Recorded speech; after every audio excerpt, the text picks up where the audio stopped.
राधे राधे, जय श्री कृष्णा। आप सभी का स्वागत है। आज हम सुनाने वाले हैं बृहस्पति व्रत कथा। तो आइए ध्यानपूर्वक सुनते हैं। बृहस्पतिवार का दिन भगवान विष्णु को समर्पित कहते हैं और जो व्यक्ति हर गुरुवार भगवान विष्णु की पूजा करते हैं, गुरुवार की कथा सुनते हैं, बृहस्पतिवार को भगवान शिव की कृपा से उनकी सभी परेशानियां दूर हो जाती हैं। लेकिन गुरुवार की व्रत कथा और पूजा के कुछ नियम उसके बड़ी ही सावधानी से पालन करना चाहिए। आइए मैं आपको गुरुवार के व्रत कथा में जो व्रत से नियम जुड़े हुए हैं मैं आपको वह बताती हूँ। गुरुवार व्रत पूजा कथा में कई ऐसी बातें बताई गई हैं जिन्हें मनुष्य को ध्यानपूर्वक अपनाना चाहिए। कहते हैं कि व्यक्ति श्रद्धा भाव से गुरुवार को भगवान विष्णु जी की पूजा करता है और गुरुवार की कथा कहता है, सुनता है और गरीबी और कष्टों को भगवान विष्णु दूर कर देते हैं। जीवन में सुख समृद्धि के लिए गुरुवार के दिन आप सभी गुरुवार व्रत कथा सुनना या पढ़ना बहुत ज़रूरी माना जाता है। बृहस्पतिवार के दिन सूर्योदय से पहले ही उठें और नित्य कर्म से निवृत्त होकर पीले रंग के वस्त्र धारण करें। उसके बाद अपने घर में गंगा जल से छिड़काव करें। उसके बाद पूजा घर में श्री हरि विष्णु जी की मूर्ति यानी कि चित्र को स्थापित करें और फिर पीले रंग के गंध पुष्प तथा अक्षत चढ़ाएं। उसके बाद चना गुड़ मुनक्का भी चढ़ा सकते हैं। इसी विधि के विधान से पूजा शुरू करें। इसके बाद इस श्लोक का उच्चारण करें। धर्म शास्त्र था तत्त्वज्ञ ज्ञान विज्ञान पराग विविधि धारत चरत ते देवाचार्य नमस्तुते। इस मंत्र का जाप करके इसके बाद व्रत की कथा पढ़ें तथा उसके बाद केले के पेड़ में जल चढ़ाएं। तो आइए मैं अब तक आपको बता रही थी बृहस्पतिवार के नियम, तो मैं अब आपको सुनाती हूँ बृहस्पतिवार की व्रत कथा। तो प्रेम पूर्वक सुनते हैं। प्राचीन समय की बात है। भारतवर्ष में एक राजा राज्य करता था। वह बड़ा ही प्रतापी और दानी था। नित्य ही गरीबों और ब्राह्मणों की सेवा सहायता करता था। प्रतिदिन मंदिर में भगवान दर्शन करने जाता था, लेकिन यह बात उसकी रानी को अच्छी नहीं लगती थी। पर ना तो वह पूजा करती थी और ना ही दान करने में उसका मन लगता था। एक दिन राजा शिकार खेलने वन में गए हुए थे, तो रानी और उसकी दासी महल में अकेली थी। उसी समय बृहस्पति देव साधु का भेष रखकर राजा के महल में भिक्षा के लिए आते हैं और भिक्षा मांगने पर रानी ने भिक्षा देने से इनकार कर दिया। रानी ने कहा, हे साधु, मेरा भिक्षा देने का बिल्कुल भी मन नहीं है। मतलब वो बहुत आलसी थी। महाराज, मैं तो दान पुण्य से बहुत तंग आ गई हूँ। इस कार्य के लिए मेरे पति देव ही काफ़ी हैं। अब आप ऐसी कृपा करिए जो सारा धन नष्ट हो जाए और मैं आराम से और सुकून से रह सकूं। साधु ने कहा, देवी, तुम तो बड़ी विचित्र हो। धन और संतान से कौन दुखी होता है? इसी से तो सभी कामनाएं पूरी करते हैं। पापी भी पुत्र और धन की इच्छा रखते हैं। अगर तुम्हारे पास अधिक धन है तो भूखे मनुष्य को भोजन कराओ, प्याऊ लगवाओ, ब्राह्मणों को दान दो, कुआं, तालाब, बावड़ी, बाग आदि बगीचे का निर्माण करो, मंदिर, पाठशाला, धर्मशाला बनवा कर दान दो, निर्धनों और गरीबों की कुंवारी कन्याओं का विवाह करवाओ, साथ ही यज्ञ भी करवाओ। इन आदि कर्मों से अपने धन को शुभ कार्य में खर्च करो। ऐसा करने से तुम्हारा परलोक भी सार्थक बनेगा एवं स्वर्ग की भी प्राप्ति होगी। लेकिन रानी पर उद्देश्य का कोई भी प्रभाव नहीं पड़ा। वह बोली, महाराज, मुझे ऐसे धन की आवश्यकता नहीं है जिसको भी अन्य लोगों को दान दूं, जिसको रखने में संभालने में ही सारा समय नष्ट हो जाता है। अब आप ऐसी कृपा कीजिए सारा धन नष्ट हो जाए तथा मैं आराम से रह सकूं। साधु ने उत्तर दिया कि यदि तुम्हारी ऐसी इच्छा है तो ऐसा ही होगा। जैसा मैं तुम्हें बताता हूँ तुम वैसा ही करना। बृहस्पतिवार को ही गोबर से लीपना, अपने केसों को पीली मिट्टी से धोना और राजा से कहना वह बृहस्पतिवार को हजामत बनाए, भोजन में मांस मदिरा खाना और कपड़ा धोबी के यहाँ धुलने डालने जाए। ऐसा करने से 7 बृहस्पति में ही आपका सारा धन नष्ट हो जाएगा। इतना कहकर वह साधु वहाँ से अंतर्ध्यान हो गए।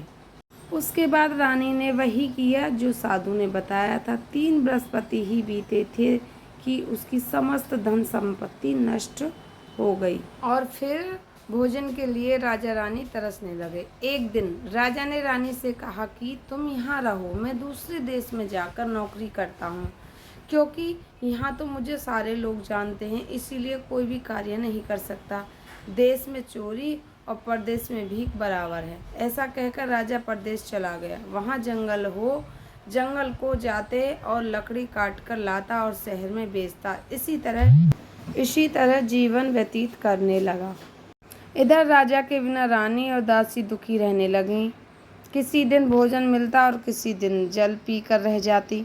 एक समय जब रानी और दासियों को 7 दिन बिना भोजन के रहना पड़ा, जो रानी ने अपनी दासी से कहा, हे दासी, पास ही के नगर में मेरी बहन रहती है, बड़ी ही धनवान है, तू उसके पास जा और 5 सेर बेझर मांग कर ले आ, ताकि मुझे समय के लिए थोड़ा बहुत गुजर बसर हो जाए। दासी रानी की बहन के पास गई। उस दिन बृहस्पतिवार था।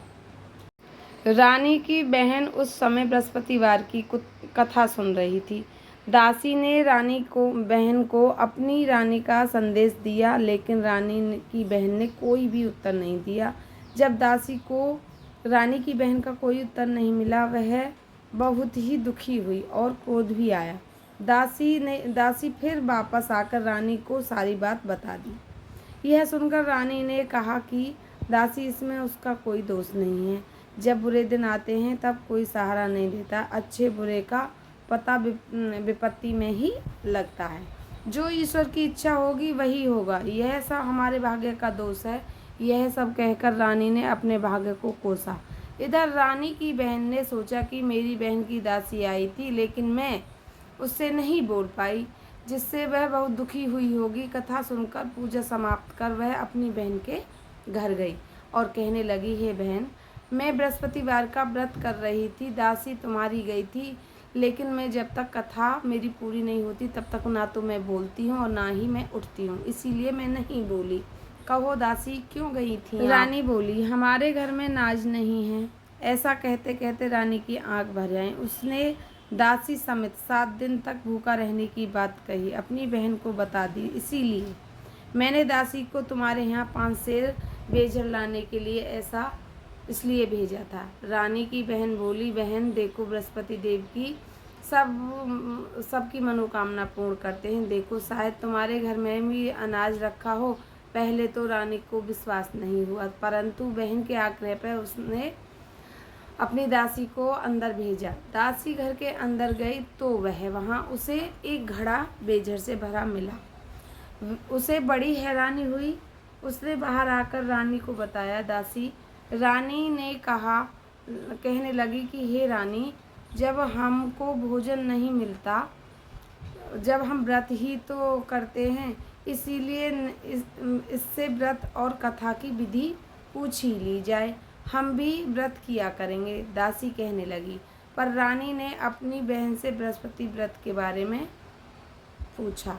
उसकी बहन ने बताया, बृहस्पति के व्रत में चने की दाल, गुड़ और मुनक्के से विष्णु भगवान के केले के वृक्ष की जड़ में पूजन करके तथा दीपक जलाएं और कथा सुने। उस दिन एक ही समय भोजन करें। भोजन में पीले खाद्य पदार्थ का सेवन जरूर करें।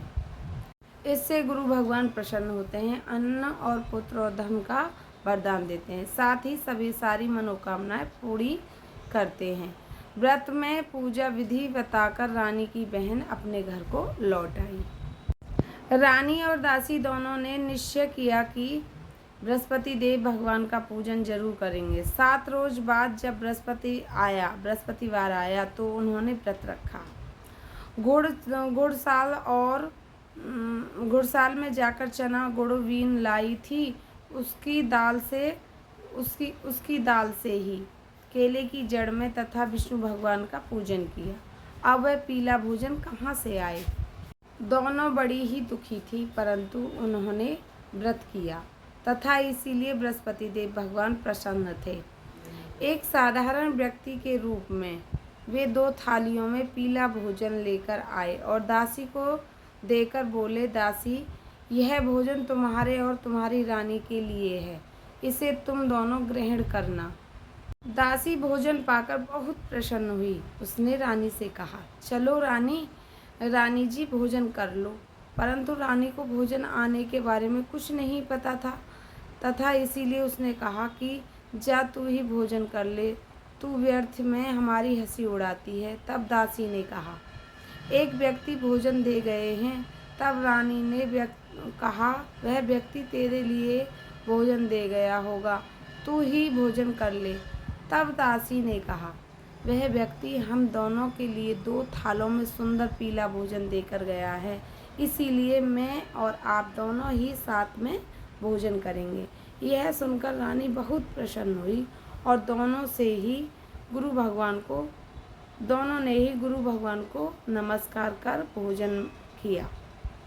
भोजन करने के बाद से ही प्रत्येक बृहस्पतिवार को गुरु भगवान का बृहस्पतिवार का व्रत और पूजन करने लगी। बृहस्पतिवार भगवान की कृपा से ही उसके पास धन और हो गया, लेकिन रानी फिर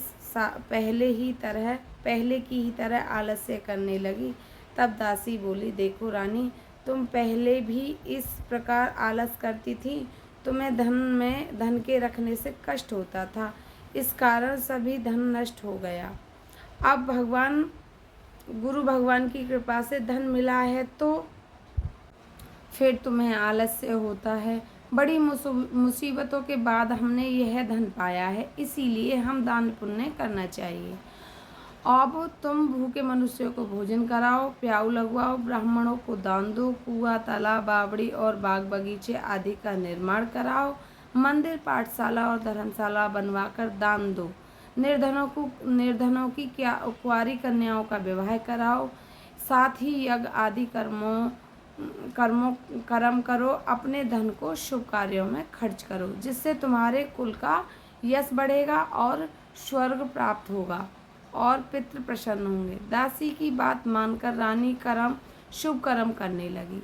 इसका यश फैलने लगा। एक दिन रानी और दासी आपस में विचार करने लगी कि जाने राजा किस दशा में होंगे, उनकी कोई भी खोज खबर नहीं है।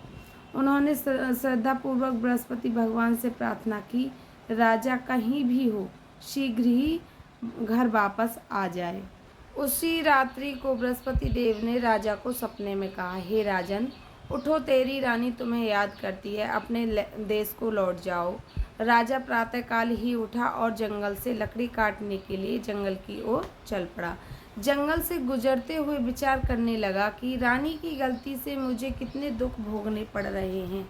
राजपाट छोड़कर जंगल में आकर रहना पड़ रहा है। जंगल से लकड़ी काटकर शहर में बेचकर गुजारा करना पड़ता है और अपनी दशा को याद करके व्याकुल होने लगा। इसी समय राजा के पास बृहस्पति देव साधु के भेष में आकर बोले, हे लकड़हारे, तुम एक सुनसान जंगल में किस चिंता में बैठे हो, मुझे बतलाओ। यह सुनकर राजा के नेत्रों में जल भर आया। साधु को वंदना कर राजा ने अपनी संपूर्ण कहानी सुना दी। महात्मा दयालु होते हैं। वे राजा बोले कि हे राजा, तुम्हारी पत्नी ने बृहस्पति देव के प्रति अपराध किया था, इसी के कारण तुम्हारी यह दशा हुई है। अब तुम चिंता मत करो, भगवान तुम्हें पहले से भी अधिक धन देगा। देखो, तुम्हारी रानी ने बृहस्पतिवार का व्रत शुरू कर दिया है। अब तुम भी बृहस्पतिवार के व्रत में चने की दाल और गुड़ और मुनक्के से विष्णु भगवान और केले के वृक्ष की जड़ में पूजन करो तथा दीपक जलाकर कथा सुनो। इस दिन एक ही समय भोजन करना, लेकिन भोजन में पीला पदार्थ का सेवन ही करना। भगवान तुम्हारी सब मनोकामना पूर्ण करेंगे। साधु की बात सुनकर राजा बोला, हे प्रभु, लकड़ी बेच के तो इतना पैसा भी नहीं बचता। इससे भोजन के उपरांत कुछ बचा सकूं। मैंने रात्रि में अपनी रानी को व्याकुल देखा है। मेरे पास कोई साधन नहीं है जिससे उसका समाचार जान सकूं। फिर मैं कौन सी कहानी कहूँ यह भी मुझको मालूम नहीं है। साधु ने कहा, हे राजा, मन में बृहस्पति भगवान के व्रत का निश्चय करो और वे स्वयं ही तुम्हारे लिए कोई राह बना देंगे। बृहस्पतिवार के दिन तुम रोजाना की तरह लकड़ी लेकर शहर में जाना। तुम्हें रोज से भी दुगना धन मिलेगा, जिससे तुम भली भांति भोजन भी कर लोगे तथा बृहस्पति देव की पूजा का सामग्री भी आ जाएगा। राजा ने ऐसा ही किया और मनवांछित फल की प्राप्ति हो गई। राजा ने ऐसा करने के बाद फिर इतने में अपने इस साधु को देखा तो वह साधु इतना कहकर अंतर्ध्यान हो गए। धीरे धीरे समय बीतने लगा। फिर वही बृहस्पतिवार का दिन आया। लकड़हारा जंगल में लकड़ी काटने गया, शहद बेचा और उसी दिन उसे अधिक पैसा मिला। राजा ने गुड़ आदि लाकर गुरुवार का व्रत प्रारंभ किया। इस दिन से उसके सारे कलेश दूर हो गए। परंतु जब वह दोबारा गुरुवार का दिन आया तो वह व्रत करना ही भूल गया। इस कारण बृहस्पति भगवान उससे नाराज हो गए और उसी दिन नगर के राजा ने विशाल यज्ञ करवाया था और यह घोषणा करवाई थी कि कोई भी मनुष्य अपने घर में भोजन नहीं बनाएगा और कोई भी समस्त जनता मेरे इस भोजन करवाने की इस आज्ञा को न मानेगी तो उसको फांसी की सज़ा दी जाएगी। इस तरह की घोषणा संपूर्ण नगर में करवा दी गई। राजा की आज्ञा अनुसार शहर के सभी लोग भोजन करने गए, लेकिन लकड़हारा कुछ देर से ही पहुंचा। इसलिए राजा उसको अपने साथ ही ले गए और ले जाकर भोजन करा रहे थे तो रानी की दृष्टि उस खूंटी पर पड़ी जिस पर हार लटका हुआ था। वह वहाँ पर दिखाई नहीं दिया। रानी ने निश्चय किया कि मेरा हार इस मनुष्य ने चुरा लिया है, तभी खूंटी पर दिखाई नहीं दे रहा है। इसी समय सिपाहियों को बुलाकर उसको कारागार में डलवा दिया। और वह जब लकड़हारा कारागार में पड़ गया तो यह न जाने कौन से जन्म के कर्म जो मुझसे ये कौन से प्राप्त हो रहा है कर्म मुझे दुख और इसी साधु को शायद करने लगा और इसी साधु को याद करने लगा जो कि जंगल में मिला था। और उसी समय तत्काल ही बृहस्पति देव साधु के रूप में प्रकट हुए और उसकी दशा को देखकर कहने लगे, अरे मूर्ख, तूने बृहस्पति देव की कथा नहीं करी, इस कारण तुझे दुख प्राप्त हुआ है। आप चिंता मत कर। बृहस्पतिवार के दिन कारागार के दरवाजे पर 4 पैसे पड़े मिलेंगे। तू उनसे बृहस्पतिवार की पूजा करने से सभी कष्ट दूर हो जाएंगे। बृहस्पतिवार के दिन उसे 4 पैसे मिले। लकड़हारे ने कथा कही। उसी रात्रि को बृहस्पति के देव से उस नगर के राजा को स्वप्न ने कहा कि हे राजन, तूने जो आदमी कारागार में बंदी बनाकर रखा है वह निर्दोष है। वह राजा है, उसे छोड़ देना। रानी का हार उसी खूंटी पर लटका है। अगर तू ऐसा नहीं करेगा तो तेरे राज्य को मैं नष्ट कर दूंगा। इस तरह रात्रि के स्वप्न को देखकर राजा प्रातःकाल ही उठा और खूंटी पर हार देखकर लकड़हारे को बुलाया और क्षमा याचना करी। लकड़हारे को योग सुंदर वस्त्र आभूषण देकर विदा कर दिया। बृहस्पति देव की आज्ञा लकड़हारा अपने नगर को चला गया। राजा जब अपने नगर के निकट पहुंचा तो उसे देखकर बड़ा ही आश्चर्य हुआ कि नगर में पहले से अधिक बाग, तालाब, कुएं तथा बहुत सी धर्मशाला, मंदिर आदि बन गए हैं। राजा ने पूछा, यह किसका बाग है और किसकी धर्मशाला है? तब नगर के सब लोग कहने लगे, सब रानी और बांदी के हैं। तो राजा को आश्चर्य हुआ और गुस्सा भी आया। जब रानी ने यह खबर सुनी कि राजा आ रहे हैं तो उन्होंने बांदी से कहा कि हे दासी, देख, राजा हमको इतनी बुरी हालत में छोड़ गए थे। हमारी ऐसी हालत देखकर वह लौट न जाए, इसीलिए तू दरवाजे पर खड़ी हो जा। आज्ञा अनुसार दासी दरवाजे पर खड़ी हो गई। राजा आए तो अपने साथ लिवा लाई। तब राजा ने क्रोध करके अपनी रानी से पूछा कि यह धन तुम्हें कैसे प्राप्त हुआ? तब उन्होंने कहा, हमें यह धन सब बृहस्पति देव के इस व्रत के प्रभाव से प्राप्त हुआ है। राजा ने निश्चय ही किया कि 7 रोज बाद के तो सभी बृहस्पतिवार का पूजन करते हैं, परंतु मैं प्रतिदिन 3 बार कहानी तथा रोज व्रत किया करूँगा। हर समय राजा के दुपट्टे में चने की दाल बंधी रहती थी और दिन में 3 बार कहानी कहता था। एक रोज राजा ने विचार किया कि चलो अपनी बहन के यहाँ हो मैं इस तरह निश्चय कर राजा घोड़े पर सवार होकर अपनी बहन के यहाँ चलने लगा। मार्ग में उसने देखा कि कुछ आदमी मुर्दों को लिए जा रहे हैं और रोक रोक कर राजा कहने लगा, अरे भाई, मेरी बृहस्पतिवार की कथा सुन लो। वे बोले कि लो, हमारा तो आदमी मर गया, इसको अपनी कथा की पड़ी है। परंतु आदमी बोले, इच्छा करो, हम तुम्हारी कथा भी सुनेंगे। राजा ने दाल निकाली और कथा आधी हुई थी तभी मुर्दा हिलने लगा और जब कथा समाप्त हो गई तो राम राम करके मनुष्य उठकर खड़ा हो गया। आगे मार्ग पर उसने किसान खेत में महल चला रहा था, उससे कहा, भाई देख, मैंने उससे बोला, अरे भाई, मेरी बृहस्पतिवार की कथा सुन लो। किसान बोला, जब तक मैं तेरी कथा सुनूंगा तब तक 4 हरैया जोत लूँगा। जा अपनी कहानी किसी और को सुना। इस तरह राजा आगे चला तो हटके ही बैल पछाड़ खाकर गिर गए तथा किसान के पेट में बड़ी जोर से दर्द होने लगा। इसी समय उसकी माँ रोटी लेकर आई थी। उसने जब देखा कि मेरे पुत्र से यह सब हाल पूछा और बेटे ने सभी हाल कह दिया और बुढ़िया दौड़ी दौड़ी उस घुड़सवार के पास गई और उससे बोली कि मैं तेरी कथा सुनूंगी। अपनी कथा मेरे खेत पर चलकर कहना। राजा ने बुढ़िया के खेत पर ही कथा जाकर कही। उसके सुनते ही वह बैल उठ खड़े हुए। किसान के पेट में दर्द बंद हो गया। राजा अपनी बहन के यहाँ घर पहुँचा। बहन ने भाई की खूब मेहमानी की। दूसरे रोज प्रातःकाल राजा जगा तो वह देखने लगा कि सब लोग भोजन कर रहे हैं। राजा ने अपनी बहन से कहा, ऐसा कोई मनुष्य है जिसने भोजन नहीं किया हो? मेरी बृहस्पतिवार की कथा सुन ले। बहन बोली, भैया, यह देश ऐसा ही नहीं है। पहले यहाँ लोग भोजन करते हैं, बाद में अन्य काम करते हैं।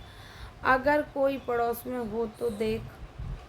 वह ऐसा कहकर देखने चली गई, परंतु उसे कोई व्यक्ति नहीं मिला। जिसने भोजन नहीं किया था वह कुम्हार के घर में गई, जिसका लड़का बीमार था। उसे मालूम हुआ कि उसके यहाँ 3 रोज से किसी ने भी भोजन नहीं किया। रानी ने अपने भाई की कथा सुनने के लिए कुम्हार से कहा कि वह तैयार हो गया। कुम्हार तैयार हो गया कहानी सुनने के लिए। राजा ने जाकर बृहस्पतिवार की कथा कही, जिसको सुनकर उसका लड़का ठीक हो गया। अब तो राजा की प्रशंसा होने लगी। एक रोज राजा ने अपनी बहन से कहा कि हे बहन, हम अपने घर को जाएंगे, तब तुम भी तैयार हो जाना। राजा की बहन अपनी सास ने कहा, चली जा, परंतु अपने लड़कों को मत ले जाना, क्योंकि तेरे भाई के कोई भी औलाद नहीं है। बहन ने अपने भाई से कहा, हे भैया, मैं तो चलूँगी, पर कोई बालक नहीं जाएगा। राजा बोला, जब कोई बालक नहीं जाएगा तब तू भी क्या करेगी? बड़े ही दुखी मन से राजा अपने घर लौट आया। राजा ने अपनी रानी से कहा, हम निर्वंशी हैं, हमारा मुँह देखने का धर्म नहीं है और कुछ भोजन आदि नहीं किया। रानी बोली, हे प्रभु बृहस्पति देव, हम सब कुछ दिया है, हमें औलाद अवश्य देंगे। इसी रात बृहस्पति देव ने राजा के स्वप्न में कहा, हे राजा, उठ, सभी सोच त्याग दे, तेरी रानी गर्भ से है। राजा की यह बात सुनकर बड़ा ही खुश हुआ और 9वें महीने में उसके गर्भ से एक सुंदर पुत्र पैदा हुआ। तब राजा बोला, हे रानी, स्त्री बिना भोजन के रह सकती है, पर बिना कहे नहीं रह सकती। जब मेरी बहन आवे तो तुम उससे कुछ कहना मत। रानी ने सुनकर हाँ कह दिया। जब राजा की बहन ने यह शुभ समाचार सुना तो बहुत खुश हुई। तब बधाई लेकर अपने भाई के यहाँ आई। तभी रानी ने कहा, घोड़ा चढ़कर तो नहीं आई, गधा चढ़ी आई हो। राजा की बहन बोली, भाभी, इस प्रकार न कहती तो तुम्हें औलाद कैसे मिलती। बृहस्पति देव ऐसे ही हैं जैसे उनके मन, जिसके मन की मनोकामना है सभी को पूर्ण करते हैं। तो सद्भावना पूर्वक बृहस्पतिवार का व्रत करता है एवं कथा पढ़ता है अथवा सुनता है, दूसरों को सुनाता है, बृहस्पति देव उसकी सारी मनोकामना पूर्ण करते हैं। बोलो बृहस्पति देव भगवान की जय। यह थी बृहस्पतिवार व्रत कथा। तो फिर मिलती हूँ मैं अब किसी और कथा के साथ, तब तक राधे राधे।